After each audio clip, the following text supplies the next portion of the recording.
I feel like no matter what we do in life, it should be a crawl attached to it. Like every day before Every life. day before you like kick off your day, there's a crawl. Neff's life. The day before, the week before, Neff had made a bad decision in getting 3-day-old carne asada into his stomach. He is now feeling the ramifications as this. Meanwhile, on the other side, the Noise Podcast has decided to come back. Will they deal with the pressure? Tuesday, August 20th. Jay woke up with upset stomach, so he sat on the toilet for about 20 minutes. And just going real slow.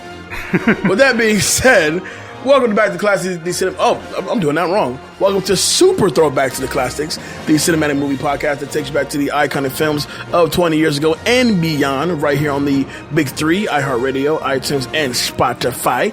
I am your guy, Jay Alonso. With me, of course, is Danger Neff. David Danger Neff. How are you, partner? Yo, you've been looking forward to doing this show for a little while now. So it's obviously without question, Dave's gonna take the reins on this episode. I'm just down for the ride. One thing I definitely do not want to do is that these fans of this franchise, they take it seriously. Yeah, they do. Seriously. And here's the thing about the movie that we're talking about. This movie changed the way movies have been made for the last 20 years. Mm-hmm. Literally, you can pinpoint to the imagery and the influence that this movie basically had and see how that has literally changed the landscape for a lot of future franchises that would be made. Mm-hmm. Especially when you look at the MCU, when you look at, say, like Avatar, when you look at the idea of actual world building. Mm-hmm. Game of Thrones is a perfect example of that. The franchise obviously is probably the most popular franchise of all time. It's been around since the 70s. Mm-hmm. And I am excited to talk about it, not because I necessarily think that this first movie was particularly good or even average. Actually, I think it's the second worst of them all. But because the second worst? Yeah, the one afterwards was pretty bad. Okay. But because this by far had so much excitement and so much build to it to lead from the last time it had a movie to 15 years later. But before we get into that, we got some movie news for you. We got some news, but how was your week? It was, you know what? It's cool. I literally have no days off whatsoever. Word. I tried, so I tried to get back into the dating scene. Let me tell you something.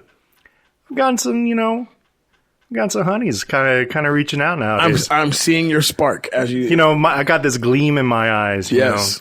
How you doing? My name is Dave. I like long walks on the beach. Do you like sushi? I like sushi. Do you like sushi? I like sushi. Really like sushi. But that's good, man. Get back out on the dating scene, man. It's me and you had a conversation just last week when we talked about like going out the country for a second, right? Yeah, we should do that, but you should totally get back in the dating scene. I'd like to see that. Yeah. Yes. Yeah. It's been a long time, so it's time. Dun dun dun dun. Dun dun dun dun. Cool. Let's start. How about you, pal? How was your week? My week was cool. The daughter went back to school this past Monday. Shout out to my baby girl who was a seventh grader now. Oh, ouch. Yep. Heart palpitation. Yep. Everything hurts. My heart hurts right now. And I caught up with some movies. I rewatched Rocket Man. Once again, it's a great movie. I did watch Ma. Okay, how was it? I was surprisingly was really into it. Yeah? Really. Octavia Spencer kills the role. Kills it. I had no doubt in my mind that she was going to do good. Yes. I was worried about literally everybody else in the movie. No, everybody else pretty much holds their own. And I never got bored. But maybe it's slightly too long. That'd probably be the main issue I probably have, but Octavia Spencer just kills it. I did catch Blinded by the Light, and this was a little bit of a story, and trying to get to this movie. So Atom Tickets, which I'm gonna give you some free press right now. Every once in a blue moon, they do this thing where you get buy one get one tickets, and so because I knew it was my final weekend of basically being off before starting this whole new journey, I took my sister, and she was on call on Saturday, and she swore up and down that she probably wasn't going to get called in until like 2 p.m. So we went to the 11 a.m. showing at Maya Cinemas, and I kind of showed her like what that was all about, and it's such a cool cinema to actually check out. But we go through the previews, right? And it was cool. Like they had the preview for Ad Astra, which I'm into. Looks all right. Dude, it's straight up. No, I'm not kidding. It is straight up Armageddon and Space Cowboys put together. Right. Like I sat there, I saw Tommy Lee Jones. I was like, this is Space Cowboys too. I was like, I swear up and down it's Space Cowboys too. And then Donald Sutherland was in it. I was like, it's Space Cowboys too. Thank you. And then they had Liv Tyler. I was like, oh, okay. They threw in some Armageddon, you know, and I'm like, all right, you know, I'm down. And then it was like, it's Ad Astra. And I'm like, no, call it what it is. That's what it is. Space Cowboys too. Yeah, who we're missing? James Garner. We're missing James Garner. We're Clint. missing and Clint Eastwood. Well, yeah, that's it. That's all we're missing. Yeah, and you could get Clint Eastwood in there. You know you can. He's chilling. He'll do it. No, he's got exactly. Especially when you watch The Mule. Do you know he has 2 threesomes in that movie? I love The Mule. It's actually a pretty good movie, actually. He is 90 years old, and he has 2 That's 2 more threesomes than I ever had. At 90. At 90. So, he's the man. I also watched Sextuplets over the weekend. It's not good. No, it's not. It's not good. All right. So, yeah. We got some movie news for you. Movie news. Oh, by the way, so I didn't even finish my story. So we get through the preview. The opening scene actually starts for Blinded by the Light, and she gets fucking called in to work. So I had to drive her back, exchange the tickets, and then we went later that evening and actually watched it. And I really enjoyed it. You can actually catch my official review on BeatNetworkOnline.com. If you check out the blog side, the review should be up now. Nice. Movie news. We got some stuff to talk about. Spider-Man first. Let's do it. Take it away. All right. So, in a controversial move, biggest news of the day. It's going to be the biggest news for a while, I think. Wow. Sony and Marvel could not come to an agreement on Spider-Man being used in the MCU because Spider-Man is owned by Sony. Right. So, because of that, Spider-Man is out of the MCU. What? Is out of the MCU, which is weird. And here's why it's weird. He was supposed to be the face of the franchise. Yeah, he was supposed to be the leader of the Avengers. He was supposed to be the face. He was supposed to be what carried over. Tom Holland has done an excellent job being Spider-Man. You know, from his role in Civil War to his role into Homecoming, which was good, not the greatest. Mm-hmm. And then Far From Home, which was excellent. Mm-hmm. You know, raking in a whole bunch of money, and everybody was practically in love with him. But Sony lent the character Spider-Man to Marvel for them to use. In the meantime, Sony obviously dropped Venom, in which Kevin Feige actually had a role into developing that. And the day before, so this was yesterday, Sony Studios had bought Insomniac, which is the company that made the Spider-Man video game that came out on PlayStation 4. And let's face it, the reason why it's so big is because that Spider-Man was the #1 selling PlayStation 4 exclusive of all time. We got something here. Okay. So now, because of the development of the Morbius movie, Venom 2, which was announced earlier this week, and officially making sure that they're actually having Carnage in it. This is pretty massive. What are your thoughts? My thoughts on this, this is a shit show off top, but I'm definitely mixed between the two, and the reason why I am, and here's the reason why. You have to call it how it is. Without Marvel, without Kevin Feige, Spider-Man was headed down the fucking drain. You literally have 2 reboots. Not taking nothing away from the first 2 Sam Raimi movies. The third one was horrible. And then you rebooted that with Andrew Garfield. Those 2 movies are shit. Well, the first one's not that bad. The second one with Jamie Foxx as Electro is horrible. And then now you have the next reboot, which ended up being Third Time's the Charm, your best one. Now, with that being said, we knew that Sony was already working on this Spider-Man-less Spider-Universe just strictly on Sony's side. Right. Which is fine. Yeah. While Spider-Man does his thing over here, the character still belongs to you. So you can pull him out of that and put him in your movies, and yet, cool, everybody wins, everybody's happy. But I also saw this coming because I read another report saying that if Spider-Man didn't cross $1 billion, Sony has the right to pull Spider-Man from the MCU and do what I want to do with him. But to be fair, they crossed that line very easily. Very, absolutely true. Now, I kind of feel like it's a bit of a fuck you to Marvel because let's be honest with you. Without Marvel, Spider-Man was dead. Let's just be honest. And at the and correct me if I'm wrong. At this point, Spider-Man is the only Marvel character that's at this point not in the MCU. Everything else is now at Marvel now. No, because there's still some other things that let me confirm that because I think you're probably right. Mm-hmm. But you have to think of the Spider-Man universe characters. Right. No, I'm talking about just the Spider-Man character. Just the Spider-Man character is the only character that's now officially not in Marvel. X-Men, Punisher, Deadpool, they're all officially owned by Marvel, which is dope. And for them to kind of let this back and forth, kind of spill out to the public, and then you drop that heartbreaking news that the character that the hero we were looking forward to leading the next Avengers movie, to kind of be the forefront, to kind of, we watched him build this rapport with Tony Stark.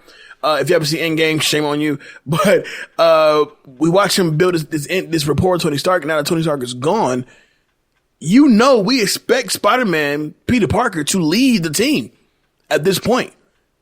But you let the bickering between these 2 studios or whatever partnership that was has now been spilled out into the public now. So we now have to get to the fact that these upcoming MCU movies will not have Spider-Man in it, which is a shame. Right. A real, true shame.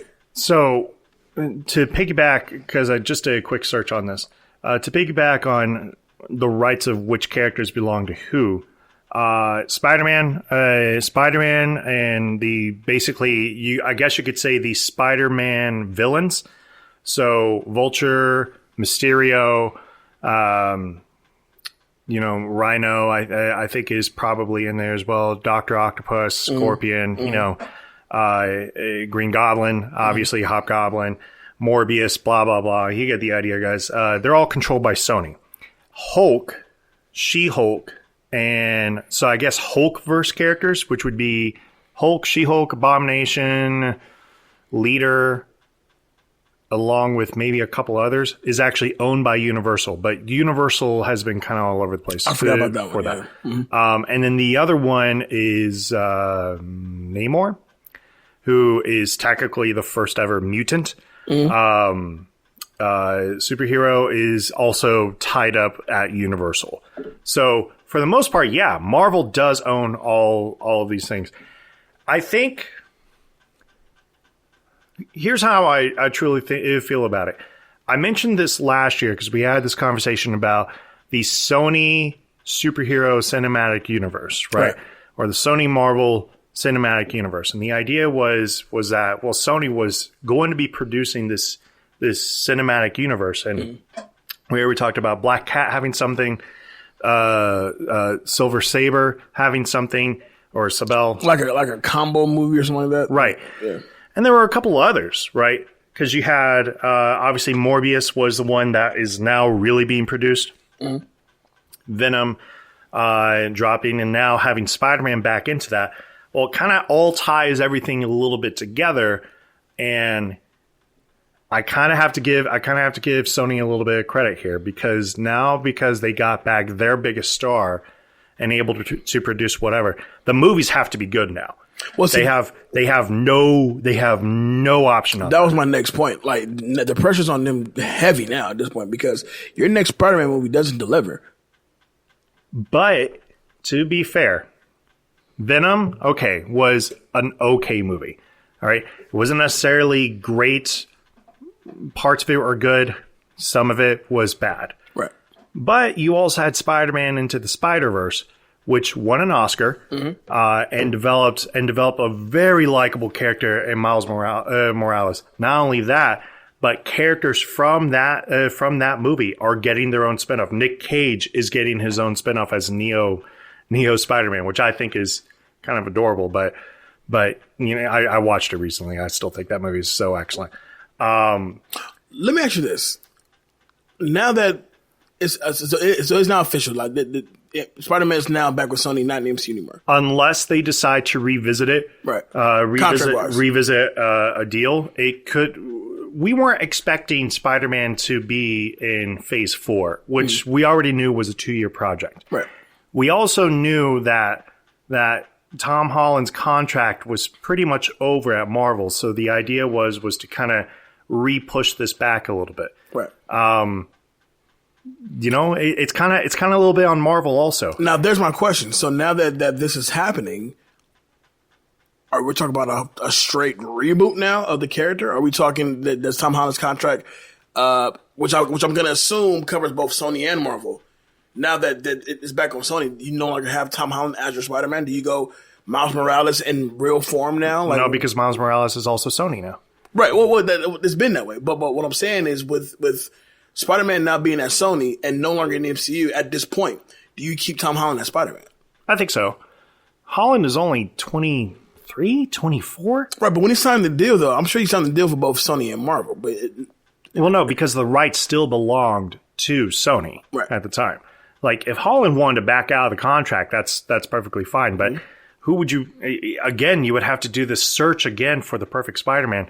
And really, Sony should just turn around and say, we will make you the highest paid action hero or highest paid superhero that we could possibly make by having you be the face of this franchise. But what about continuity now? So if we're saying that now, if you're not going to do none of the storylines from the MCU, you can do your own thing. So we're going to act like that Spider-Man went through none of that? Like Tony Stark didn't exist in this universe? No, not necessarily. Because even though Tony Stark did have a part of it, you know, they kind of also opened up a possible out of there by basically announcing who Spider-Man is in the after credits to all of New York. Right. So you technically already have a lead in to bring him over into San Francisco. You know, he has to escape who his identity is, and he probably has to change the costume a little bit. Right. Right. So now all of a sudden you change the costume a little bit. He doesn't get the backing. We won't see Marvel characters in there. So and probably Aunt May couldn't really come by, but Zendaya, you know, will come through, you know, and that's not going to confuse people. That's going to confuse people. Of course it is, but that's the nature of the game right now. That's what makes it unfair. Honestly, it does make it unfair, but Sony this is what happens when you develop. Look, it's like with football and. You know, your favorite player is wanting to play for your favorite team, but somebody else signs them for more, or they had the contract. And soccer is a perfect example. I'm sorry. Let me do that a little bit differently. All right. In soccer, you have the ability to loan out players. Right. Right. So another team is paying for the wages of that player. Right. Cool. So let's say that player becomes your top goal scorer, and you kind of see them as the face of the franchise. But the rights belong to the original team. So all those championships and all that money you want to throw at it, he goes back to the other team, and that's that. It sucks. It really, really, really sucks. The true loser in this whole situation are the fans. Let's be real about it. Absolutely. Yeah, because even like us movie nerds, we're able to break it down to where, at least I will understand exactly which way you're going to go with this. People who just enjoy seeing a superhero flick. Well, where the hell is Thor? Where the hell is, like, nobody really understands the how deep this actually goes as far as the barrage of questions that you're going to get hit with, as far as this makes no fucking sense. Like, Spider-Man was dusted. Now he's back. We're acting like none of that shit ever happened. Which, look, I don't think anybody wants this except for Sony, but Sony has to deliver a knockout now. You have to. It has to be actually threatening to the MCU, to all of MCU right now. Mm-hmm. Because if it's not, and this falls flat on your face, all the questions are going to come right back. Right. And you're going to be wasting the talent of Tom Holland if you decide to keep him around, which why wouldn't you? He's 24 years old and can obviously carry his own franchise. Right. You sign him for 10 years and you still have him in the prime of his acting career. Right. You know, that's what I would do if I'm Sony. Now, they haven't greenlit or have a release date for the third movie, right? No. Not yet. But now with Venom 2 officially a go, yeah. Now it's absolutely possible to see Spider-Man in that. That makes that much better. It really does. And I feel like that's probably why they made Venom PG-13, for that exact, like, well, let's see what we can do over here. Maybe we can get Spider-Man in the second one. Maybe. Right. And if they decide to do that, more power to you. Like that's the entire reason why you want to do this. Right. You now have your catalyst because you have the one villain everybody's been wanting to see with a good actor attached to it versus Venom and Tom Hardy, which that could be built on, but you have the talent there. And now bring in Tom Holland into that.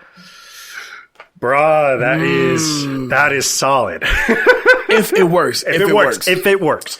Has to be written better. You need better writers. So while we're on this Marvel train, next order of news, we got some rumors here. Now this one I'm pretty down for. If it is in fact true, I'm actually down for it. So the rumor is, who do we cite for this rumor? Where did it even come from? So this came from the website I picked it up from was we got you covered, or we got this covered. Never heard of it. Never heard of it at all. But the story is, the original Blade, Wesley Snipes, has now been rumored to, in fact, appear in this upcoming Blade reboot, which was previously announced that Mahershala Ali would be playing Blade, and you have Wesley playing Dracula, which we're going to assume is the main villain in this next movie. I'm not sure if you could. So that kind of depends, right? You know, because Dracula has always been the ultimate villain and anti-villain in his own little universe. Right. And fans of Castlevania know exactly what I'm talking about. Right. But in this particular case, the rumor's been announced on a couple of sites. So let me be fair. I got it from We Got This Covered. I've also seen it in Cosmic Book News. Okay. Which has actually been really solid. I think they were one of the earliest ones to report Mahershala Ali. So they're all tied with it. They all got this from a YouTube channel. So again, heavy rumors here. Lords of the Long Box claims that insiders are offering Wesley Snipes to be Dracula. And here's why I really like that. Because we all wanted Blade back, but Mahershala Ali is just such a bigger draw than Wesley Snipes is now. Yes. Honestly, let's think of box office numbers. If Wesley Snipes comes back as Blade, would anybody really be like, oh, this is for sure $1 billion film? Probably not. You want my response to that? Sure. Okay. My response to that would be, if Wesley came back as Blade, I'll call it like this. If Wesley came back as Blade, that first opening weekend would be out fucking standing, based off nostalgia alone. However, an extreme drop off that second week, because most people who want to see Wesley back as Blade are going to go that first week. Sure. Second week, I've already seen it. No need to go back for a second time. Mahershala's draw is going to be people who are going to be hesitant to see it, but will go see it. Get the great word of mouth about it. It's going to pick up each week. You know what I'm saying? Now, adding Wesley as Dracula, if this is indeed what's going to happen, it satisfies the nostalgia for the fans who, nobody disliked the fact that Mahershala is playing Blade. We just want to know, well, what do you do about Wesley? Because Wesley is our original Blade. Right. So how do we honor him while ushering in this new Blade? Make him Dracula, make him the bad guy, make him whatever. But I feel as if this is indeed going to happen the way it's supposed to, the way they're saying it's going to happen, this satisfies your nostalgia people, the people who are kind of on the fence about Mahershala Ali, who really want to see Wesley back. You just want to see Wesley in a Marvel movie. Cool. Sure. That satisfies everybody. I think so also. The three movies combined had a budget of like $165 million. So, I mean, Blade, Blade 2, Blade Trinity. Obviously, numbers change things. Yes. But it only made 3 times the amount of what is series is. So it didn't even crack 500 million. All 3 movies. All 3 movies combined still does not crack 500 million. That is incredibly different because Blade Trinity was before the MCU dropped. So really kicked off, right? Right. So you kind of have to add to the price tag because you're also adding to the budget of the film as well. Right. With having the new face of the franchise with Mahershala, and you also got to keep in mind, this isn't just Blade fighting Blade guys. He's eventually going to have to go and face, well, MCU guys. So you have to see how he's going to fit in that dynamic as well. Right. We already saw what it looked like with 2 other characters along with Blade, and it was boring. Yes. Like Blade Trinity was that awful. Yes. But there is something kind of cool to be expected with having Mahershala Ali, who has already been with the MCU and kind of knows how they work, for it to work. I think it's a win-win if Wesley Snipes is Dracula. I would also think it's a win-win if they swap the roles also. But I need to see what would be the next step, with Mahershala Ali. And this is a perfect entry point for him. Say, you know what? Here's your Blade. Here's us paying respect to you guys as your fans, but we know who we're going with. I definitely agree. I can't help but think another notion as well. Never mind who's playing Blade, who's playing Dracula, if Dracula's the main villain or not. My bigger issue would be with this new Blade clearly going to be in the MCU. Are you going R? Or are you going PG-13? Because, not saying that Blade can't be PG-13. With how PG-13 goes today, you can make it PG-13 and be fine. But to really get the essence of what Blade is, would you try to go R? But then again, if you go R, how do you put him in an R-rated movie now, have him intertwined with the MCU? Which is primarily, if not all, PG-13. I think that answer will be made with whatever they decide to do with Deadpool. Very true. Whatever they decide to do with Deadpool, that's going to be the answer for Blade, which is where the issue is because the 2 Deadpool movies are excellent. Mm-hmm. They're a lot of fun. And it's obvious that those movies sold because people wanted that. Right. If you start to dumb down Blade to make it available for everybody, you're missing the point of the character. And didn't Feige mention that they were willing to do R-rated movies?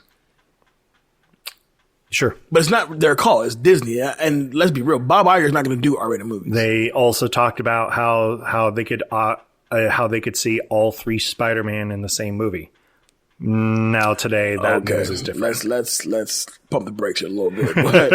But I mean, I'm all for it. I'm definitely all for it. I feel like this is probably one of the most honorable ways to actually, you bring back the actor who really, because the success of Blade isn't about the box office. It's really about what that movie actually kicked off for what we now know is the MCU. Right. Or really of the superhero movies in general, but the actual genre itself. So it's not so much about what the movie brought in money-wise, but it's about what it created for that time. Did it make money? Not a lot of it, but it made enough to where you got 3 movies out of it. And the nostalgia for Blade is always going to be there. I remember when they announced Ali was going to play Blade. Blade was at the top search topic for a good week and a half. Right. People just kept going back to old Blade clips. My thing is, I want to see, kudos to you for at least involving Wesley Snipes in something. Whether it's Dracula, whether he plays Blade himself, or whatever it's going to be, you can still honor him by bringing him in to whatever it is you think he'll be best fit in. Now, this is going to kick off in a way where Wesley Snipes is going to he's going through the Wesley Snipes renaissance. I don't know how the fuck you want to, like the reconnaissance, the Wesley Snipes renaissance. He's got Dolomite's My Name. He has Coming to America 2 coming out.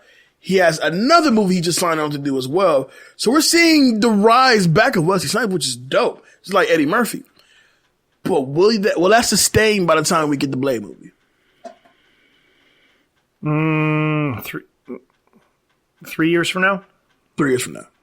Is it, yeah, I think so. Yeah. Because even the reconnaissance, that lasted for like a good 5 years. 6 years. Yeah. But mind you, McConaughey was pushing for awards also. Right. Snipes is pushing for a check. Which is fine. There is nothing wrong with that. But let's call a spade on that one. So yeah. And finally, the other news, the last news that dropped today, coming back from the Wachowskis, I knew that was going to get you. Insider joke. I love it. Coming back to you, Matrix 4 has been announced. Directed by who? By the Wachowskis. What are the names again? They're the Wachowskis. The Wachowskis. Just to be fair, not the Wachowskis. It's actually just one Wachowski has been confirmed to direct the movie now. And that's... Which one? Lena. Okay, you got it right. There you go. Matrix 4 is coming back. I want to get your take on this first before I give my 2 cents on this. Because I'm for it, but I'm also kind of against it. What's your thoughts? I think I'm if we're basing this off the first Matrix and the first hour of the second one, I'm all for it. Right. If it's the rest, I'm not for it at all. Okay. So, one of my biggest issues with the Matrix movies is that they announced the original cast. I'm cool with that because I love having Keanu back. It's probably going to be that Fishburne does come back. I mean, if he's in the Wick movies, he's probably going to be coming back. Very likely. Yep. And also bringing back Carrie-Anne Moss. My problem is that they had zero chemistry in all 3 of the movies. It's the question. Of chemistry? It's the question. I need to feel it. But it's the question. Of chemistry? Of chemistry. So I guess I'm fine with it. If it's based off the first hour of the second one, especially because like when I look at the series as a whole, I really wish that final fight in Revolutions would have honestly just been the fight that was in Reloaded. I don't even remember it. I honestly don't remember Revolutions at all. Okay, they basically, it was Superman versus Superman with only one of them fighting each other, and it's like how cool would it have been to see Superman fighting 100,000 Superman, instead. And no, anyways, I'm not going to go too deep into that because that would just take way too long. But what are your thoughts, Jay? My thoughts on this. Okay, so I'm for it. I'm also against it. The reason why I'm for it is because it's the fucking Matrix, man. Sure. It's a Matrix. I remember the first one being just jaw-dropping awesome when I first saw it. Now... Sure, they're supposed to blend in with the environment. How? They don't, but it's fine. But the Matrix 2, which isn't horrible, but it's good. Matrix 3, I just forgot about completely. But realizing that they did not say this is a reboot. This is 100% number 4. Which is a problem for me, for sure. But, okay, so my pros for this. Keanu's back. And I feel like Keanu is just in his prime right now. Like, not even prime. He's just in his bag. He can just, like, he's so sought off. It's almost like he's so sought after. I read that he actually turned down the MCU so he could do Matrix 4 now, which I find kind of unbelievable. At the same time, it's like, all right. But also another reason why. Like what sold that to you? That's what I'm trying to get to. And who were they rumoring him for? Because if you're saying Namor, then I'm saying no, turn around, go back and just say, please, I made a mistake. It was a really bad weekend. Do the Matrix. It's fine. Now, with that being said, we're gonna assume Fishburne's coming back to play Morpheus. That we know. Well, we don't know, but we're gonna assume he's gonna go. We know, but we don't know. Now, but we know. Lawrence Fishburne, Keanu Reeves. Well, before Keanu Reeves, Lawrence Fishburne is obviously much older in age at this point. You're not gonna do half the shit you've done in that first Matrix. Oh, come not on. even close. Come on, I just want the. Oh, that's all I want. Smashes his head through a wall. Even Keanu's what, 54 now? Yeah. So we're talking, by the time this movie gets off the ground, you'd be damn near 56, 57. Which is, okay, cool. But you can't do that Matrix was known for.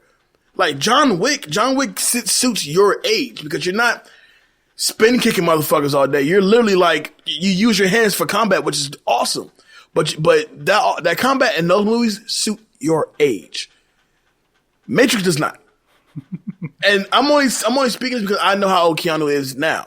And based on what he does in the John Wick movies, that's cool. You can do that. But think about all the cool shit he did in the first Matrix. At your age, are you really? You can't pull that off.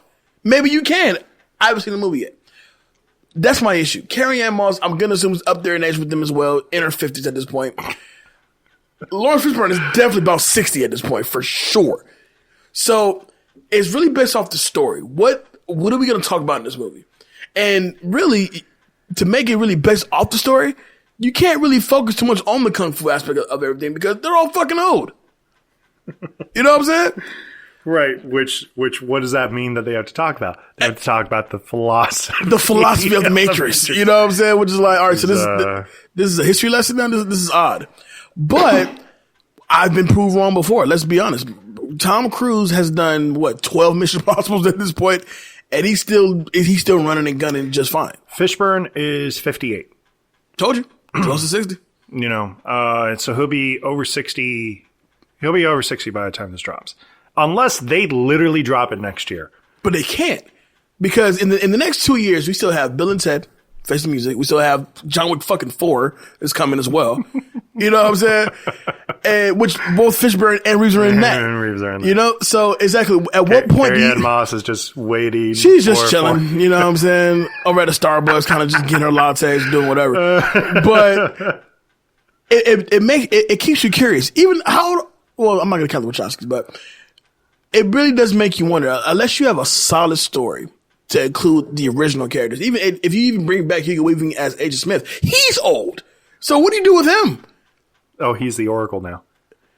Jesus Christ. Yeah, my sentiments pretty much ring exactly what you're saying. Yeah. You know, you pretty much nail it on the head. It's not even the ageism that we're clearly doing here. Clearly it's ageism. It's the fact that what we're trying to say was that the story was not good. And what sold it was the action. So now the story wasn't good. So now you need a great story now to really push this fourth movie. Right, exactly. With John Wick-ish fighting. Are we ready to talk about our movie? We are. Just nipping in the bud real quick. Would you go see the Matrix 4? I have to see previews. Oh. So yeah. So you won't go see it. You want to see a trailer first. Oh no, I want to see a trailer first because if the movie sounds confusing, I may wait for Tuesday for $5. I might just go ahead and I may just wait for Tropicana Theaters. Oh man. If you don't know what that is, that's the cheap theaters in town. All right, today's movie. If you don't know what we were talking about, we are taking it back to 1999, which is funny because it's a super throwback, but it's just older than what we're supposed to do. So let's explain that real quick. Why? You're a fan. Well, yes, I am a fan, but it's also because it was it was that important to movies 20 years from now. You know, It does cast a stone for sure. so why did we miss it? Well, we took our hiatus, and it just so happened to fall into the hiatus portion of the schedule.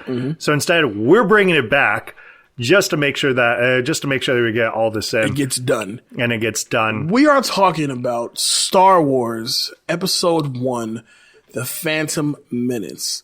Original release date, May 19th of 1999. Shares opening weekend with Ghost Dog, The Way of the Samurai. Oh yeah, And The Love Letter. Nobody saw them shits that weekend. Nobody. no, Production budget of $115 million. Box office total of $1.27 billion. at the time that it was done, I think it wound up being the highest grossing movie of all time. At the time. Yeah. At the time. Up until when... No, that'd be earlier. What came before that? Damn, what did come before that? Before Star Wars?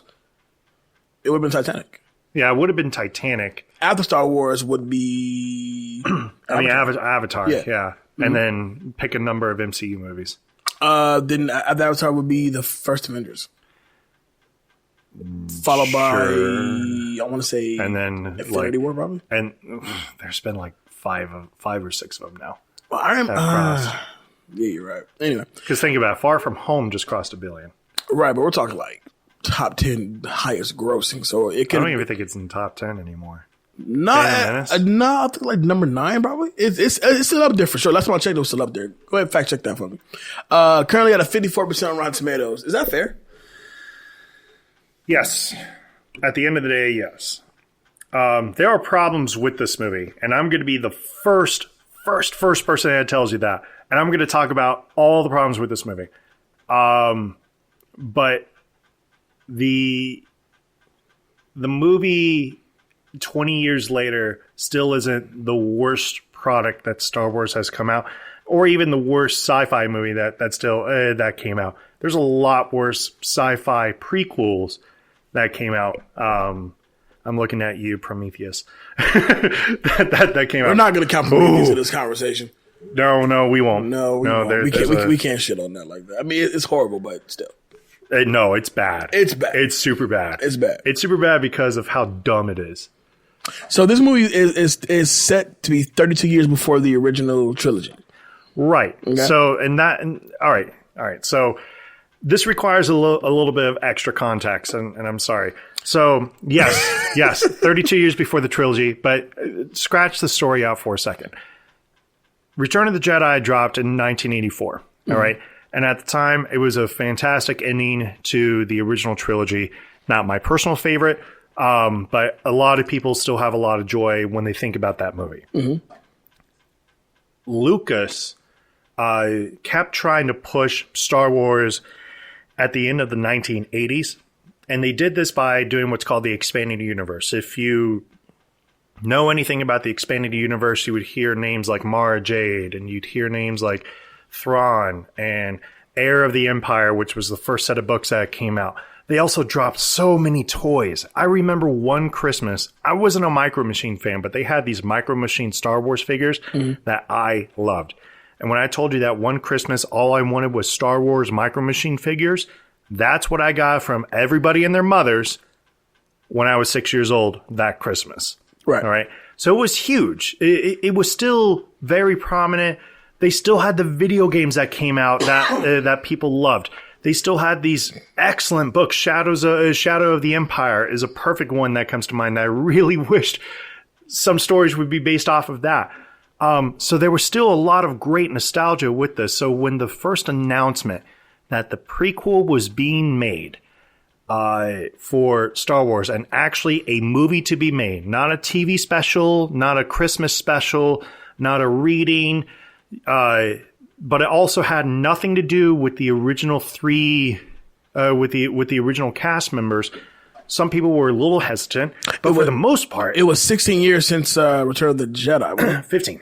Wow. Yeah, because Return of the Jedi was 1984. So everybody, the hype meter was incredibly high. Because think about this. You're wrong. 83. May 25th, 1983. I stand corrected. Okay.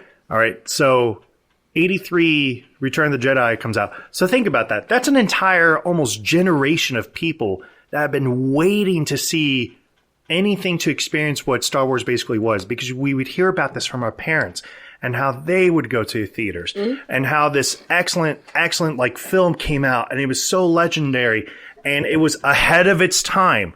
And in ways, Phantom Menace was a precursor for what the next 20 years would basically be about. I agree. I remember going to see the movie. This is 1999, so I'm on 13 at the time.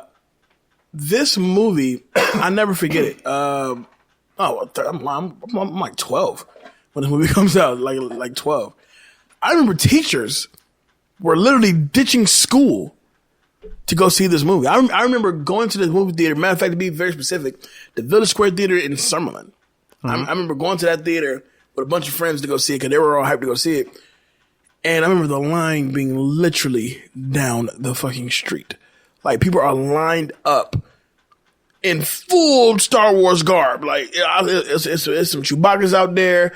I see a few Darth Vaders out there. I'm seeing a whole bunch of R2-D2s all over the place. Yep. This was an event.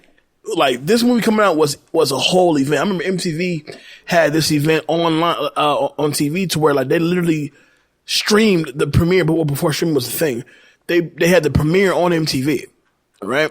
And they had the premiere at Lucas Ranch, right?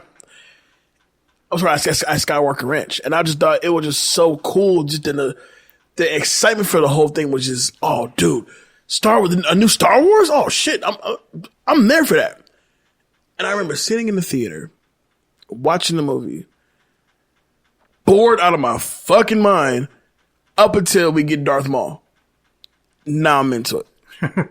And you're not wrong, because when I say that there's a lot of problems with this movie, it goes much deeper than everything. But you know what? Let's kick off this thing. So 32 years before the original trilogy, we have the biggest mistake that Star Wars ever decided to make, and that was they did not start with an action sequence. You get the long crawl, you get the John Williams music, you're in Star Wars, finally. And they're basically talking about a Trade Federation agreement that was surrounding the planet Naboo, that is in the middle of a blockade.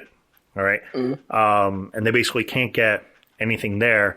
A secret planned evasion was going to happen into Naboo.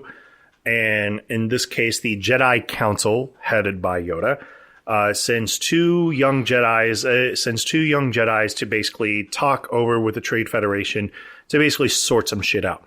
Okay, all of that I just explained, that literally compromises the first 30 minutes of this movie. It's all political. And that is the biggest mistake that Phantom Menace is. The biggest mistake is in every other Star Wars movie, and I'm talking even the newest ones, it always started with an action sequence. Right. You know, in A New Hope, you get Vader invading Leia. In Empire Strikes Back, there's a little bit of talk, but it's with characters that you know and you love, that you built to love from A New Hope, and it's the Battle of Hoth. In Return of the Jedi, it's Jabba. In Attack of the Clones, it's the assassination attempt. In Revenge of the Sith, it's the invasion of Count Dooku's lair. In Force Awakens, it's the introduction to Kylo Ren. In Last Jedi, it's the space sequence that happened. All of these movies had the exact same idea. Start off with an action sequence. So what the fuck is going on with a goddamn political debate? It was killer. Because of course we know what's going to happen, because we hadn't gotten to the main story of this movie. Because there was this fantastic poster. You remember this poster? It's a poster of Jake Lloyd walking, and he looks alone, and you see his shadow, and the shadow is of Darth Vader. Yeah. And it's like, when do we start talking about him becoming that?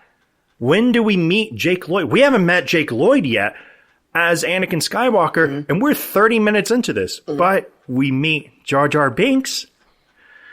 Ooh, wow. Okay, so my take on Jar Jar Binks. Okay. Is racist. Quite.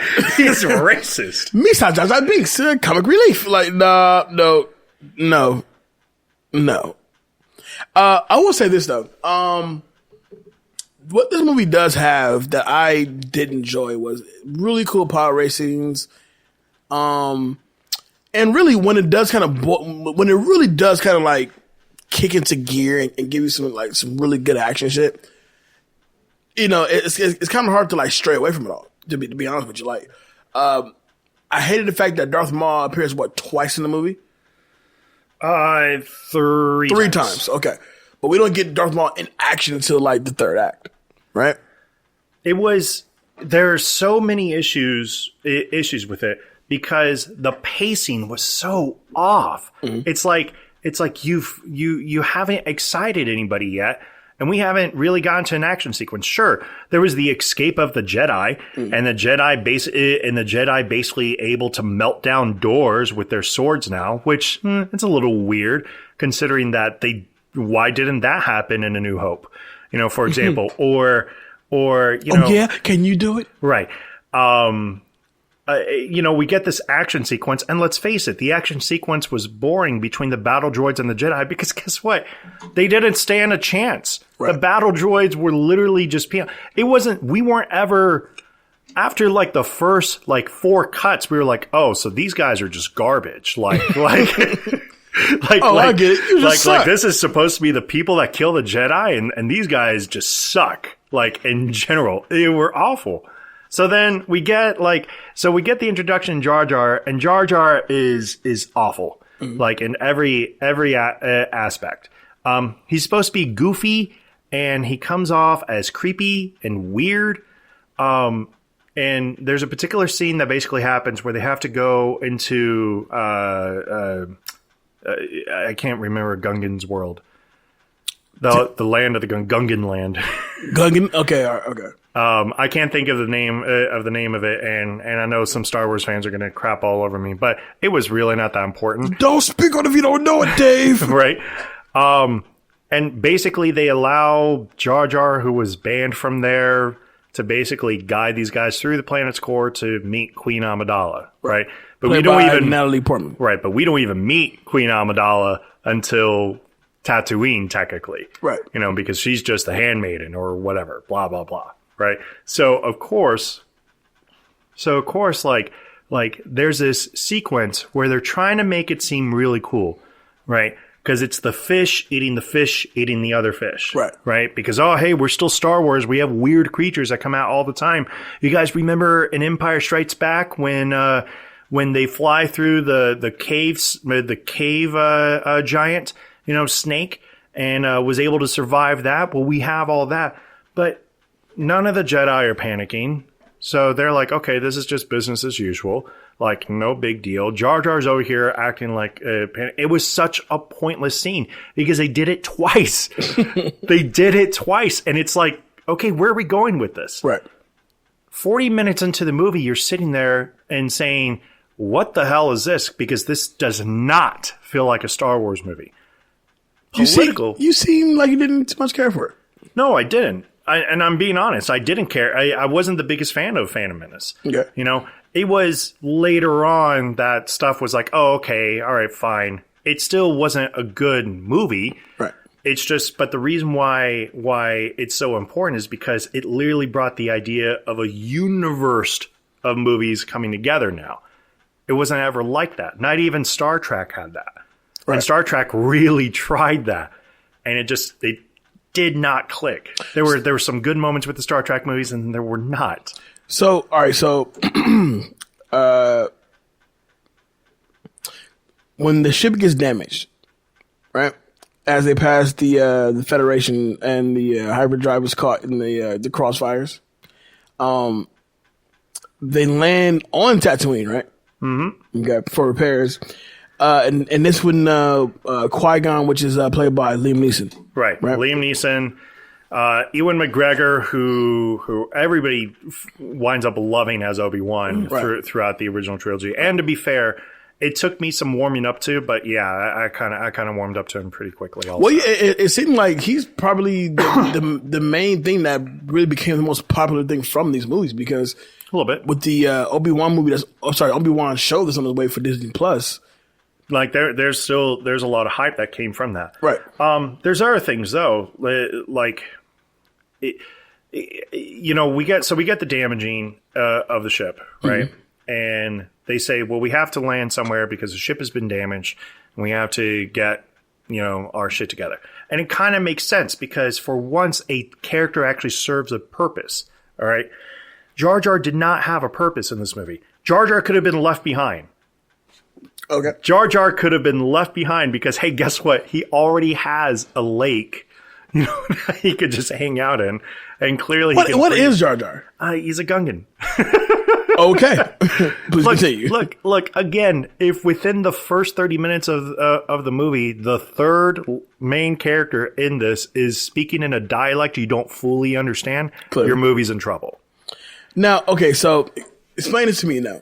And like I said, folks, Dave was going to be the one that's going to control this whole episode because I'm lost. I'm completely lost. But we do get to that. We get to the shop for the repairs, and they meet Watto.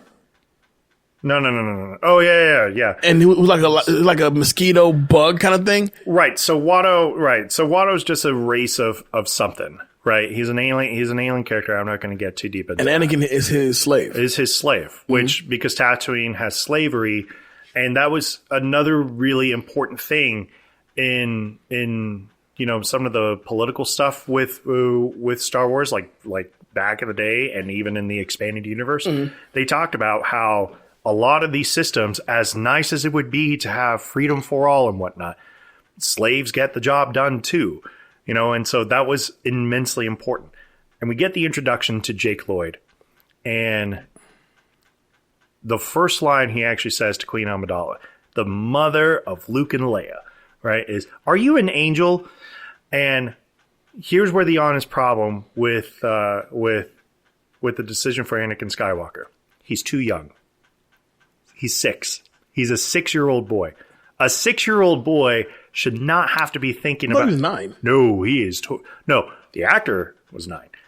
No, Anakin was 6 years old and acted like a 6-year-old, which is another major problem I had with this. If they actually casted an actor to be a 10-year-old Anakin Skywalker, would have probably made the movie a lot better. And okay. This is not to even shit on Jake Lloyd, because there were a lot of problems that came out of this production afterwards. Mm-hmm. With Lucas threatening to cancel all of Star Wars, which, maybe that would have been a better choice. I don't know. Yeah.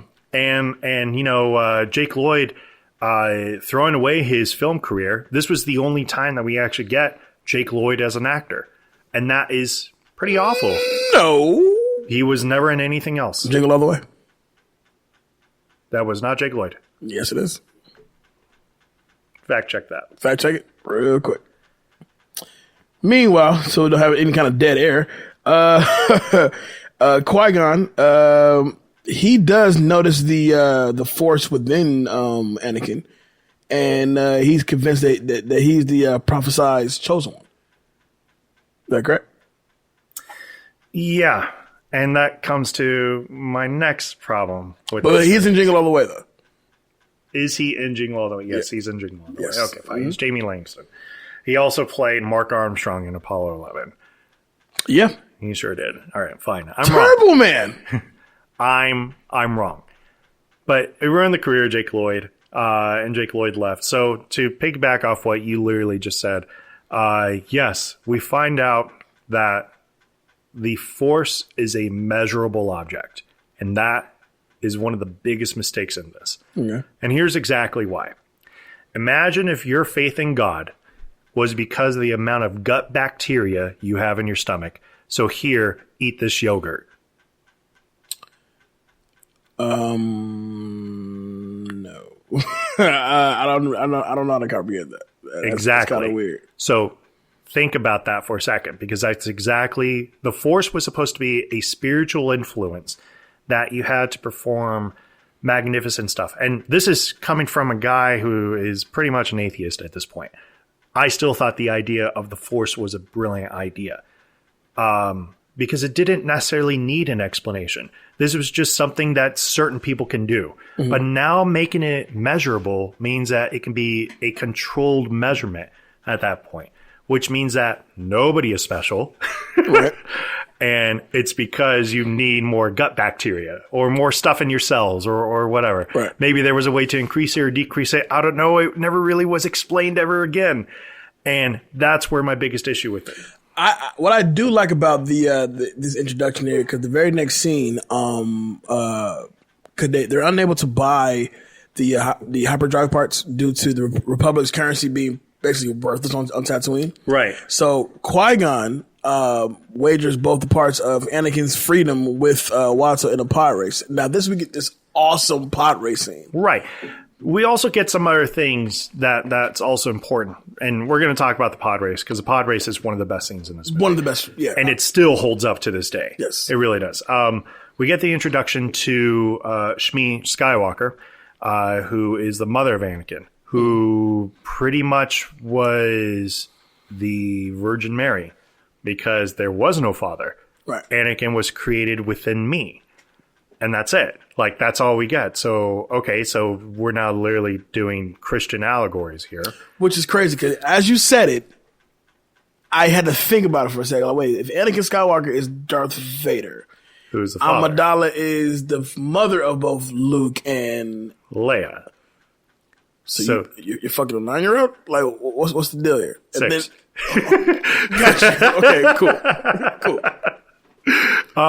Thanks for breaking that down for me. Appreciate no problem. But we also find out that Anakin is also the creator of C-3PO, which is obviously a beloved member of all of Star Wars. He's even in the newest trailer, even to this day, and still played by the same actor. Yeah. Who recently died? The original Chewbacca. Right? Yeah, the original Peter Mayhew. Peter Mayhew passed away. May he rest in peace. So we get the introduction to those and kind of get this idea of who these people are.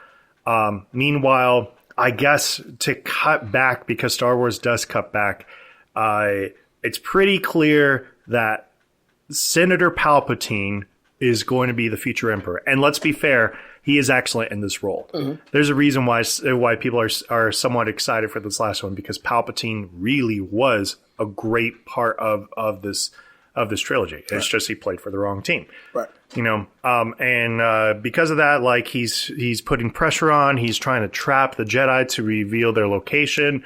And they actually did wind up revealing their location, which is important because that's when we get the introduction to Darth Maul. Right. So you get the idea. But out of all of that, we also get the introduction of a character named Sebulba. He's not a big part of the story. He's just a cheater in this pod race. Now let's talk about this pod race. It's awesome. It is. It's so awesome. This is the only time in the movie, well, not the only time, but the first time in the movie I really lit up like, this shit is dope. Like, just the way it reminds me so much of Ben-Hur. The chariot scene. Yeah. Good appeal to that. Very close. I'm like, this is really epic. Like, and like you said, when we get the first appearance of Darth Maul, played great by Ray Park, who says nothing, by the way. Very quiet guy. Mm-hmm. But I love the fact that he has this intensity about him. Yes. He's really intense. There's a reason why Ray Park would later play Toad. And he would later play Toad in X-Men. X-Men, the first one, in the very first, in X-Men, in the very next year. In the very next year. Because everybody saw the intensity and how athletic he was, even though he was useless in X-Men, but that doesn't matter. I love the introduction in Darth Maul. I love the introduction of the pod races. Yes. Because for the first time, it actually started to feel like, hey, there's something really at stake now. Right. And not only that, but this is really dangerous. Right. The scene of the Tusken Raiders shooting off the Canyon Cliff and actually knocking a guy out of the race. And that dude is dead. That dude is dead. A lot of these guys are dead. And you're like, okay. And then, so we get this first fight between Qui-Gon Jinn and Darth Maul, and it's cool. It's definitely a teaser. You know, there's not a lot that's kind of going on. They freed Anakin. Anakin has to say goodbye to his mother, which is a really touching scene. It's also very difficult on Anakin, and that's where kind of the beginnings of that dark cloud of looming thoughts kind of comes into place. Right. So if Shmi Skywalker would have stuck around, does that mean none of this would have happened? I don't know. We'll see. So anyways, they have this first fight. It's definitely a teaser. There's a couple of nice scenes with Amidala and Anakin, you know, kind of showing that she is a caring person into this. And we get to the planet Coruscant, which is basically an entire planet that is a fucking city. The entire planet is a city. Yep. Awesome idea. Yep. And for some odd reason, they decide to go right back into the political bullshit again. I mean, it just draws on and on about who cares, you know, muddled trade disputes, political positioning, because somebody is supposed to be recognized as a chair. By the way, Terrence Stamp makes an appearance in this as the original head of the Senate Council. Hey, is this when Sam Jackson appears as well? Yes, okay. You get the introduction to the Jedi Council with no buildup whatsoever. They're just there. We just recognize that there's a black man who is speaking and is basically giving out instruction. They recognize him. Oh, look, there's Yoda. Right? And then you see Yoda. And now I have to talk about the ugly-ass puppet that was Yoda. Because when they decided to refresh this movie, the movie got immensely better. Yes. Because they decided to actually make Yoda into a CGI character instead of instead of doing the puppet. And the puppet was so fucking ugly. Mm-hmm. Oh my god, it was awful. It literally looked like a rotted cucumber trying to talk to me about. And Frank Oz played Yoda, right? And Frank Oz is playing Yoda. I mean, God bless him. And we just talked about Frank Oz last week. We sure the fuck did. Okay, God bless him. Okay, all right. So the problem here again has to be in question of George Lucas. Mm. You know, he doesn't really give the Jedi, you know, this huge like pool against the Senate. They just kind of exist in like this dome, you know, with floating platforms and stuff. I don't even know what they're doing there. They're just talking more bureaucracy, right? Which I didn't actually think was supposed to be the Jedi way, but they somehow does. I mean, think about it. Think of this was supposed to be an epic scene, right? You know, with Amidala and Terrence Stamp and whatnot, and she just, you know, I call for a vote of no confidence and Chancellor Valorum. And it's just like, please, let's get past this. We realize that Senator Palpatine is going to become, and how important he is to the development of this arc, but there's no payoff immediately. Like it's something that it has to be earned, and it didn't feel that way. All right. I'm skipping ahead a little bit because outside of the bureaucracy part, we finally get to, okay, well, we're going back to Naboo now. And this time we're going to take back the planet, right? Mm-hmm. And it kind of turns into this three-pronged attack where it's like Amidala's team to get the Viceroys, which is, you know, the bad guys, and it basically cornered Qui-Gon and Obi-Wan fighting off against Darth Maul. And then... Now, this is when she reveals herself to the Gungans as Queen Amidala. Right, yeah. So a bunch of Jar Jars are going to join her. Right, so a whole bunch of Jar Jars decide to fight against... Oh, shit. Some more competent Jar Jars are about to fight the incompetent battle droids. I really don't think there was a dead Gungan in that entire fight. I don't think so. No. I don't think they bleed. I don't think they bleed. But they're there, though. They're with you. And so, all right, so the idea is all right, we're going to corner the Viceroy, and then we need to learn more about the Sith. Oh, by the way, there's going to be this huge battle, and I got to be fair because I got to give credit here. Some of the technology of the battle droids was actually pretty cool. Like right. The tanks, the floating tank idea, you know, with the three-prong thing. Yeah, no, that was actually pretty cool. And so they're doing this whole thing. Anakin gets into a Naboo fighter and with the help of R2D2, which by the way I haven't even mentioned at this point, but R2D2 it does belong to this group as well. And they decide to basically fight off, the fighters, and it's kind of cool, Amidala's group is, doing the Amidala thing where it's really like a ragtag group of rebels, with their pistols and whatnot trying to get through. Right. And we get this, and Anakin goes and he's flying up and he's doing okay, but he winds up crashing into the Federation thing. Meanwhile, the Gungans or the Jar Jars fighting off against the battle droids, and meanwhile we get this fight is so dope. I love this. Listen, the second best scene in this movie. Listen, when this fight comes up, when I tell you I'm sleep. I'm sleep. By the time Darth Maul shows up, we get this awesome 3-way fight between Qui-Gon, Obi-Wan, and Darth Maul. But it kicks off with John Williams' epic Duel of Fates. You hear this crack of a door start opening up, and you start hearing like the sound of the orchestra coming in. And you're just like, yes, this is what I've been waiting for. Give me a fight. Give me a real fight. Let's go.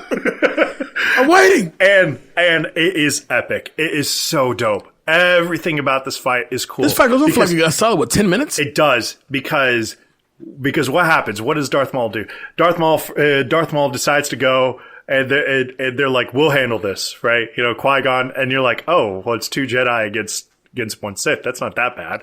Right, and he goes and he opens up the lightsaber, and then both sides, and the second half of it, he opens up one side at first, and then he opens up the second side. You're like, oh, this is real. This is happening. He's not playing. He's serious. And it just becomes this dope ass fight. I'm not going to talk about the other shit that's going to happen, because I'm just going to talk about this fight. This fight is awesome.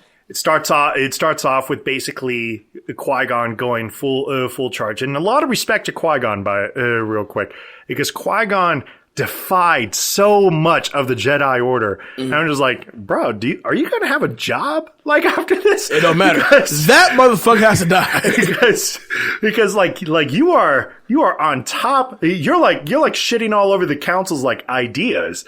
You're like, nah, this can't happen. Anakin's got to go through. And it's like, are you sure about that? There was also a really good scene, I have to be fair, between Yoda and Anakin way before this. Right. Where he talks about, the path to the dark side. Fear is the path to the dark side. Fear leads to anger. Anger leads to hate. Hate leads to suffering. Yeah. I sense much fear in you. And that line was great. That felt like Star Wars. Yeah. This fight kicks off. Qui-Gon goes and he charges in with Ewan McGregor, Obi-Wan coming in as well, and they are just going at it. Like, it is back and forth most of the way. And they're handling them. And they are using force powers. Like there's a force push that you see. You see, and just making dudes like fall off bridges and whatnot. And we finally get to this culmination of this fight, where all of a sudden, Darth Maul force pushes Obi-Wan off, and he's separated from the group. Right. Qui-Gon going full on is still going through when we kind of get this stopping point. And right. It's the one thing that hurt this fight a lot for me. Mm-hmm. Because it's like, okay, we had all this intensity, and now we have to slow down to talk about the rest of Star Wars. And it's like, no, stop that. Stop doing this. Where's the fight? I want to watch the fight. Get back to the fight. Other stuff basically happened. Yes, Viceroy, whatever, gets caught. Anakin blows up basically the battle station for whatever. Who cares? All right. The Gungans, nobody dies, nobody bleeds, nothing happens to them. They don't bleed. They don't bleed. It's weird. It's a bunch of Jar Jars. It's just a bunch of Jar Jars. And comes right back,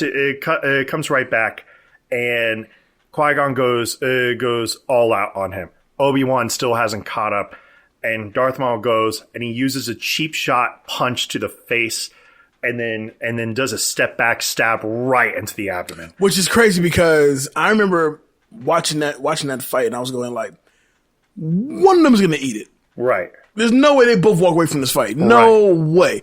And I get the distinct feeling Qui-Gon's going to eat it. And of course, when it happens, it has to. Yeah. Because we know Obi-Wan is in the future movies. Well, now, but No. We knew back then. Because 78 was A New Hope. Right, I'm sorry. You're absolutely right. Alec Guinness. Right. So, I was like, one was going to eat it. Qui-Gon's going to eat it. Now, when Qui-Gon does eat it, which it's a moment that you feel like, damn. But then when Obi-Wan, out of nowhere, just pretty much slices him in half and he falls down that pit.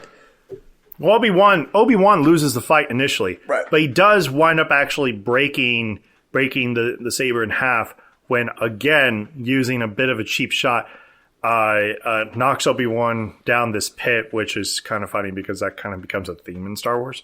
Yes. The bottomless pit. Yeah, the bottomless pit crap. Mm-hmm. When he kicks the saber off, and then that's the end of Obi-Wan's saber, and you're like, oh shit, like this is real. And Maul is just taunting him at this point, but Qui-Gon's lightsaber had not been handled the same way, and so Obi-Wan, using his force powers to grab it, flips over Maul and swings this beautiful swing and cuts Maul directly in half. Right, and he falls down the bottomless pit. Cut in half. Yep. And it's a great fight. It's one of the best fights that Star Wars actually puts out, in all of their entire series, to be fair. So okay, so then what happens? How does this puppy wrap up? Well, Qui-Gon requests that Obi-Wan train Anakin and dies in Obi-Wan's arms. That we see, which of course it's played out for emotion. Sure. Palpatine is elected as the new Supreme Chancellor. Gunray is arrested. Blah blah blah. And this all happens so fast. Like it just speeds its way through after this. I think by the time you get to the parade, it's like I'm pretty much ready to go. I'm about checked out at this point. Yeah, like I don't even care that there's peace between Naboo and the Jar Jars anymore. like was that still a thing that was happening? The Jar Jars were definitely still a thing. But we get the scene obviously at the end where, reminiscent to A New Hope, where we're kind of seeing like the victory parade celebration, da da da da, and then it cuts to da da da da, that's a Phantom Menace. Star Wars family. Okay, so before we get to takeaways, what is your ultimate takeaway from this movie? It started off 20 years later. It started off what we would see a universe of movies actually look like. Think about that for a second. When did we ever talk about prequels for movies? When did we ever talk about extended universes? When did we ever talk about, I don't remember anything before Phantom Menace where the idea of the Marvel Cinematic Universe, for example, coming into play, and then the DCEU or whatever they want to call themselves now, where we're getting this monumental idea of, not only can we do sequels to movies, but we can even give you a little bit more backstory with prequels. And not only that, but how prominent CGI would become huge over the next 20 years. And no, it did not start off well. I remember a lot of people had problems with CGI even back then. Even nowadays, I still have people that are just like, I just can't really watch a movie because of how much CGI there is. It was just new at the time. It had to take something to really, perfect itself. And it was jarring in some cases where you're just like, wow, that doesn't really feel like that's there at all. Right. I didn't feel like they really got CGI right until probably the start of the MCU. Probably. I agree. Probably maybe Avatar. Avatar is a really great example. Yeah. Because that was 2009. So 10 years later, after Phantom Menace, we get this brilliant and beautiful design of a world. And I'm a fan of Avatar. I understand people who are not, and I get that. It's Ferngully, the movie. Sure, I get that, but there's still a world that really felt like it had to be somewhat important. It's just sometimes a story didn't always make the most sense in the world. But 20 years later, with Phantom Menace, you could tell that writing was still evidently so important in these movies, but there was a future with CGI that they would later show on in future installments of Star Wars and in other movies as well. Right. I mean, you would really get a sense of bad CGI, and then when you would see some really great CGI, you're like, wow, that I felt like I was there. Right. You know. All right. Well, what about you? What's your take? I 20 still years later? don't like the movie, but I can tell you it doesn't age well either. But what I will say is this, though. Now that we've gotten, 2, 3, 4, 5, about almost 6 movies later, going into what was now the last film of the current side of the current saga, definitely. We had Attack, Revenge, Solo, Rogue One, and then the next 3. But you don't count Solo as absolutely as an episode movie. I mean, it I'm talking about just episodes. I'm talking about from. Well, then you wouldn't count Phantom. Then you wouldn't count Rogue One either. No. So even though Rogue One is probably one of the best ones. I'm talking from Phantom Menace, Revenge of the Sith, whatever the third one was. So we had another 5. Yeah, so another 5. Now getting to this movie that's coming out this year with J.J. Abrams directing. Now it lends itself to be, though confusing in some parts, though jarring in a lot of parts. It at least kind of guides you into where you can at least understand where we're going with this. Sure. And you never quite veer off from the point itself. Right. You know what I'm saying? Like, Star Wars has always been that franchise with a million fucking characters, but at the same time, you always stick with these same people. And if you don't stick with those same people, at least the people that you're dealing with now has a relation to the people that you are used to before. Right. So at the same time, like, for example, now that we're rocking with Rey now and her lineage to the Skywalker family, it's like, okay, so let's go back to when we had an Anakin, we had an Amidala, when we had a Luke, you know what I'm saying? Right. It's easier to follow, put it that way. Right. And I agree in a lot of what you're saying. There's also a part of me that kind of wants to say, well, you know what? All of that is great, but this has been something that's been going on for over 40 years now. Yes. Can we actually get some new characters and new blood where I don't have to talk about Han Solo and I don't have to talk about Princess Leia? Yeah, this is the end of the Skywalker saga, which is like finally. Exactly. Mm-hmm. And that's where I'm at with it. Mm-hmm. That's also one of the reasons why like Rogue One was so prominent with me. I love Rogue One. That was great. Exactly. Because Rogue One did not feel 100% like a Star Wars movie, but at the same time, it felt like a Star Wars movie. Right. It felt epic in so many ways. It was funny.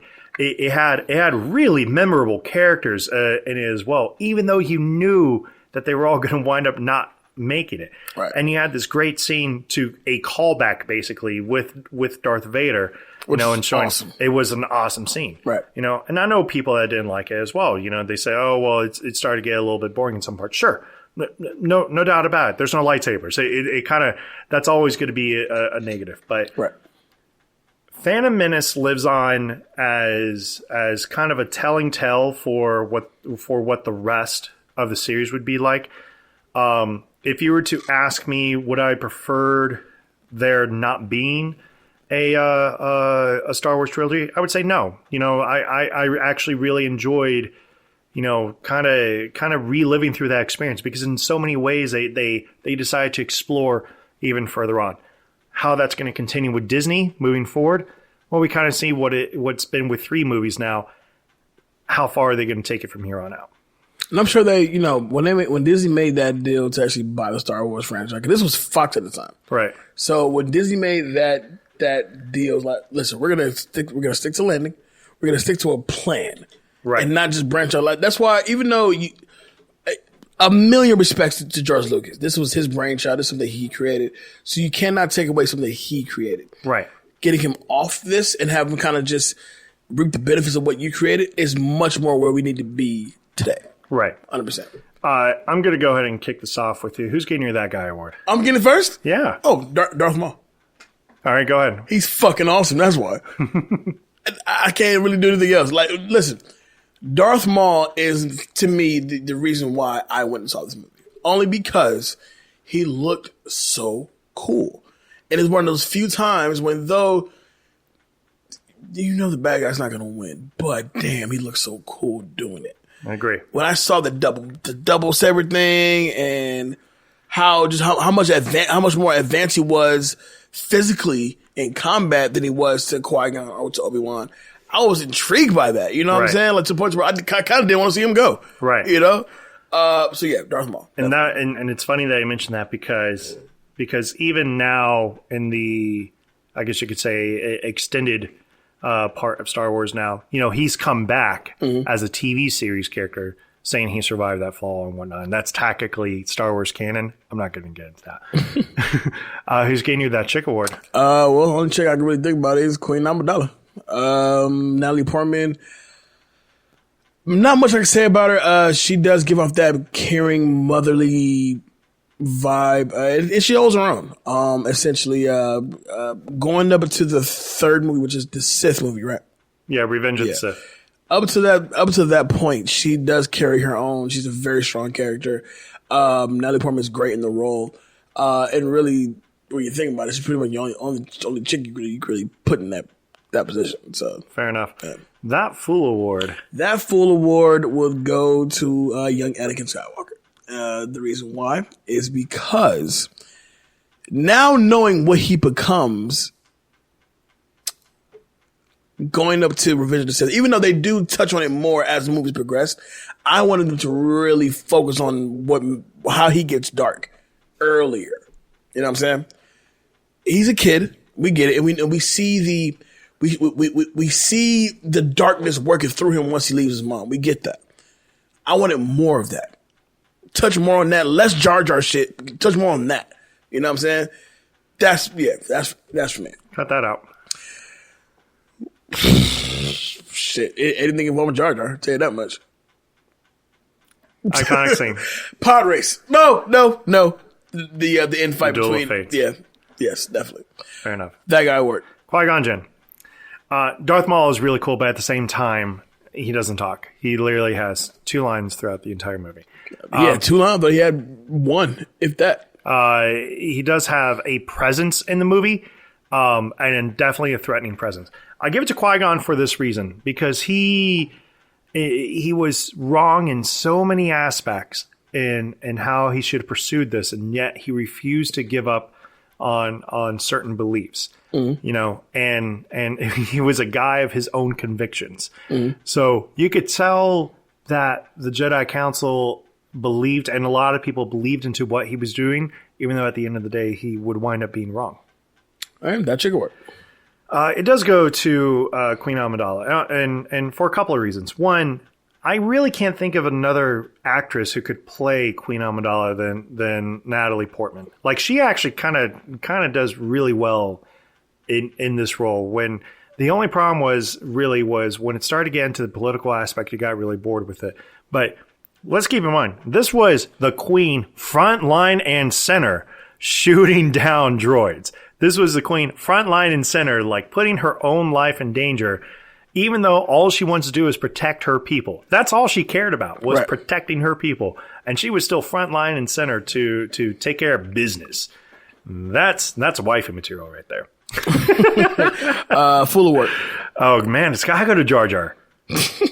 I can't give that full award to a 6-year-old. That's on Lucas more than anything. So, and a big part of that, like that full award, does go to George Lucas in my eyes. But Jar Jar, everything about Jar Jar is jarring, annoying. I try to honestly find the comedy in this, and the problem was that they made this. I think this was a PG movie.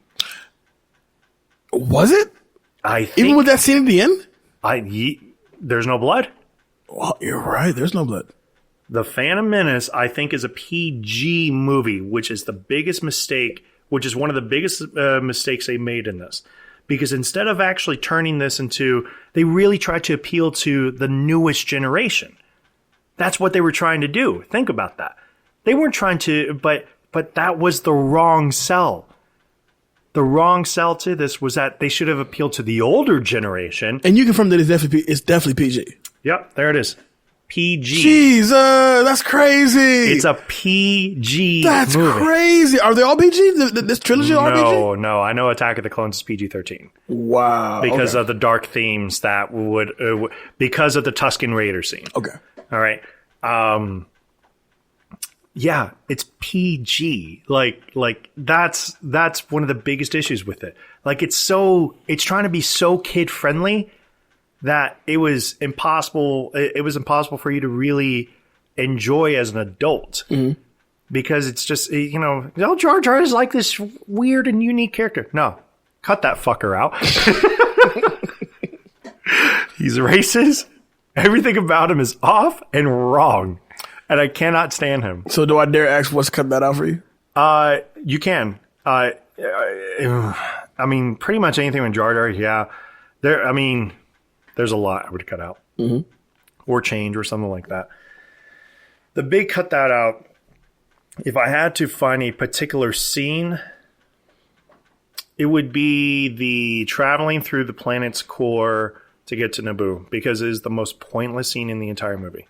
And it stretches for a little while, too. Not only does it stretch, but it happens twice. It's like we get the point the first time, Lucas. Yeah, but did you know that big fish and other big fish can get the big fish? Do you see that moon over there? It's like, thanks. Thanks, man.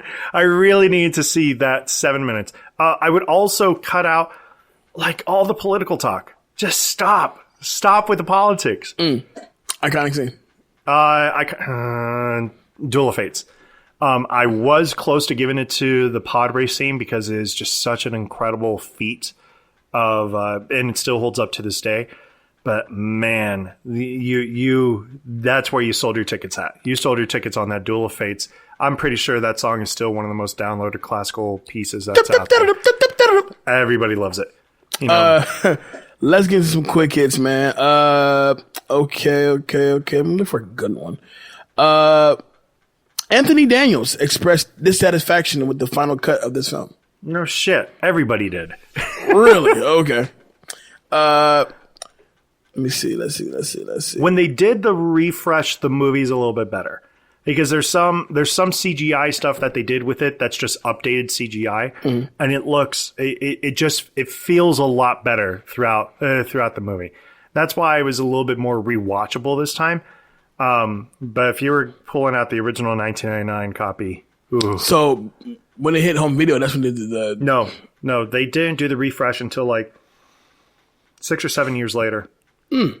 Where they literally replaced Yoda with a CGI version of Yoda, and he looks clean, he looks awesome. Weren't they gearing up for? It wasn't they weren't gearing up for Force Awakens yet. No, they were.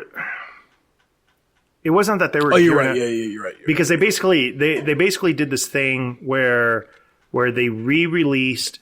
It was a Blu-ray release of the movie. It was the first ever Blu-ray release of both the original trilogy and the new trilogy, and they refreshed a lot of the new trilogy. The old trilogy, I have problems with the already refreshes that are in that. I hated him. I hated almost all of them. Here's something for you. The name Jar Jar was created by George Lucas' son. Feels like it. You don't say. Jar Jar's how old is the son? 4. Okay. Jar Jar is based off of Black Man on the Corner. Now, Vin Diesel, Morgan Freeman, Tom Hanks, Kyle MacLachlan, Kurt Russell, and Denzel Washington were considered for the role of Qui-Gon Jinn. Yeah, but I think Liam kind of nails it also. I can't see nobody else. Vin Diesel's Qui-Gon Jinn? Are you serious? I could see Denzel. I can see Morgan Freeman, really. No. I can see Tom Hanks, though. No. You don't think so? He's too nice? Well, okay, 99, so that's right after Saving Private Ryan? Same year. No, 98, I'm sorry. Yeah, it's the year after. He was intense in that one, too. He's gristled in that one. I gotta think about that. Because Catch Me If You Can came out in 2003. Yeah. And that was one of my favorite movies of his. The movie was shipped to theaters as The Dollhouse to thwart piracy attempts. Okay. Right. Palpatine's line, "There's no civility, there's only politics," is a corruption of part of the Jedi Code, which consists of a negative assertion followed by a positive one. For example, there is no fear, there is only calm. There is no death, there is only the Force. Yeah. All right. That is clearly in Jedi Code, yeah. Let me see. Tupac Shakur, a Star Wars fan since childhood, expressed interest in reading for a role, even lobbying mutual friends of his and George Lucas's to get them in touch with each other, to set up a meeting so he could read. But his tragic murder in September of 1996 prevented any such meeting from taking place. It has been speculated that he was up for the part of Mace Windu, but the character's name was not publicly known before filming started, and it was not specifically written for an African American until until Samuel L. Jackson was cast. In early concept art, Windu was drawn as an alien and also with the likeness of concept designer Doug Chiang. If Tupac was in... oh, shit. Tupac would have been Star Wars? Oh, God. I don't know how I feel about that. I'm about to try how I feel about that. Tupac has Jar Jar. No. Yo, Misa. No. Misa Jar Jar. What's up, motherfucker? Jar Jar Binks. Nah, I'm cool. Okay, Darth Maul only speaks a total of 3 lines. Yeah. According to Jake Lloyd, there was a 6-hour cut of the film that was screened for several people before the film was released, with those who saw it proclaiming it to be mind-bogglingly good, like the later lost cut of Star Wars Episode 4: A New Hope. This cut has never been released publicly. Okay, I kind of want to see it now. I'm kind of interested in that. And last but not least, we'll do 2 more.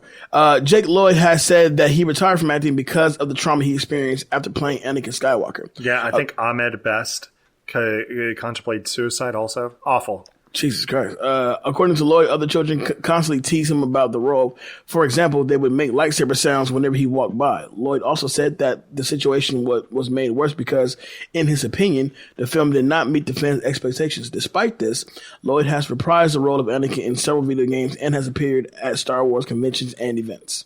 Good for him. Finally, the 20th Century Fox released the first trailer with strict instructions that it not be shown before a certain date. When a Canadian movie theater accidentally showed it a day early, they lost the rights to show the movie entirely. Yeah, they were dead serious. They're not playing with you on this one at all. And that's a Phantom Menace. The Phantom Menace, Star Wars Episode 1, The Phantom Menace. How do you feel that we got it done? I'm glad it's over. No, I'm just kidding. I kind of shared all my opinions on it. As a Star Wars fan, I am glad. I'm glad that I was able to experience something like that in my lifetime. I just wish the final product would have been better. Yeah, fair enough. With that being said, next week, we have a guest on next week for the show. Yeah, I believe we do. I think we do. I believe we do. We'll talk about it. With that being said, Dave, Danger Dave Neff, where can they find you at? Instagram, Twitter, Facebook, David Danger Neff. I'm the co-host here at Back to the Classics. We are right around the corner from releasing some really exciting news involving Beat Network. Some big stuff, man. Big stuff finally is coming around. Only the strong survive in this here podcast game. How eerie. How eerie is that shit? Yep. And so we'll talk about that. Hopefully we can get some news out next week. My guy, Jay Alonso, where can they find you? All the social media, simply at I am Jay Alonso. That's Facebook, Instagram, Snapchat, and Twitter. You talk to me and I'll talk back. Of course, the Back to Classic Movie Talk group on Facebook is up and popping. Go ahead, jump on there and join the topic. Of course, Dave runs both that one and the Spoiling the Classics Movie Talk group also on Facebook as well. Don't forget to follow us on Twitter at Back to the Classics Podcast, as well as on Instagram at BTTC Podcast. I believe that's about it, sir.